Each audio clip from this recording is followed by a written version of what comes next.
Traditionally, garden railways have been the preserve of wealthy model engineers, with lots of space in which to build large-scale live steam and even ride-on railways.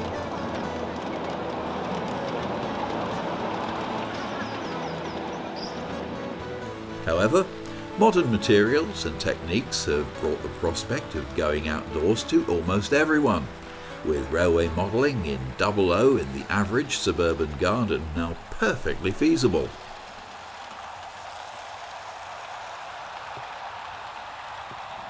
There's probably no greater and inspirational garden railway than Bekonscot Model Village at Beaconsfield in Buckinghamshire, with its Gauge 1 main line and branches.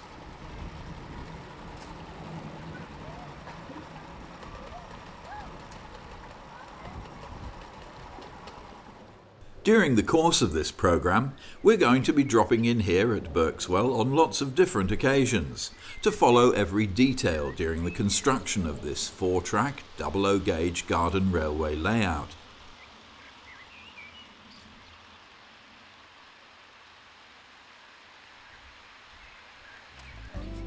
Whether you need mechanical help to dig the foundations depends on the size of your project and the type of ground. With a bare site like this, even with its crusty surface and a 00 trackbed to build, there isn't much need for heavy equipment. But if you've got lots of levelling to do, or perhaps old concrete to remove, then a mechanical digger will save lots of effort. Otherwise, a fork or pickaxe and a shovel will be adequate. You may want to barrow the spoil to another part of the garden to make a feature hill, or build up a low area. A pair of Rio Grande SD45s bring their coal train over the Long Trestle Bridge. Though it's a steel structure, the term trestle harks back to the days when this type of bridge would have been built of timber. Modellers will need to decide whether to make larger structures from weatherproof materials or make them portable so that they can be stored indoors when not in use.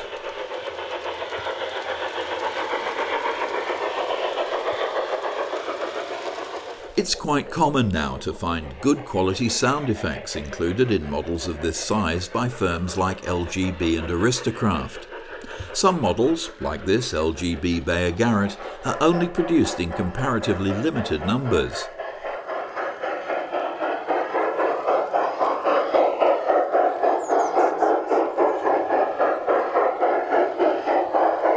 The mixer really comes into its own again now that the block laying has started.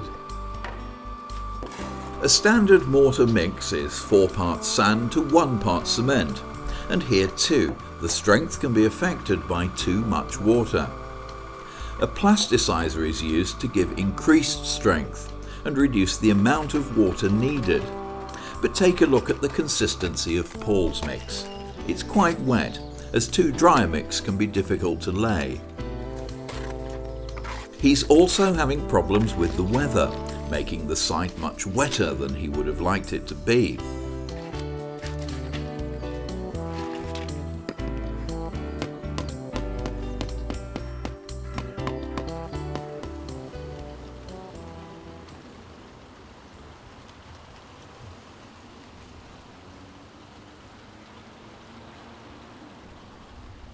Some aspects have been made removable for storage, while Trevor reinforces plastic structures for outdoor use and covers some sections during the winter.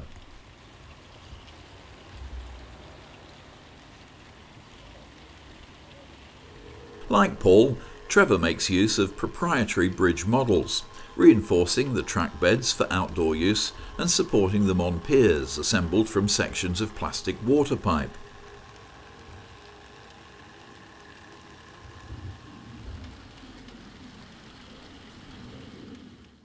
The weather has adversely affected this project, and by next morning the viaduct is only just dry enough to start the next stage.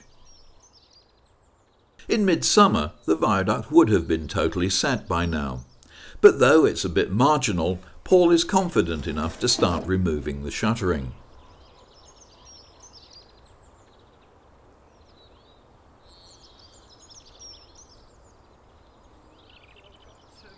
The next job is to dig out all the polystyrene using a pointing trowel and taking care not to damage the concrete.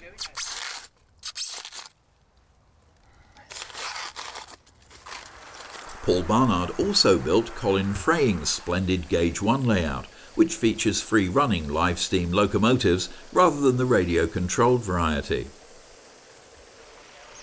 The main ready-to-run producer of these fine locos is Astor, whose range includes a wide variety of types, from the Liverpool and Manchester Lion to Gresley's A4.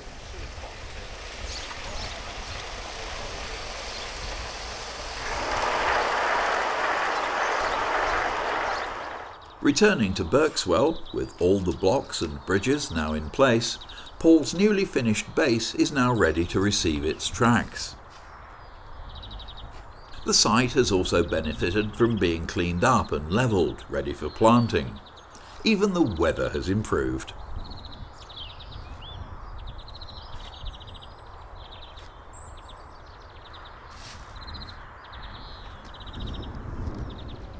So there we have it. A complete garden railway with full-length 00 gauge trains running smoothly outdoors.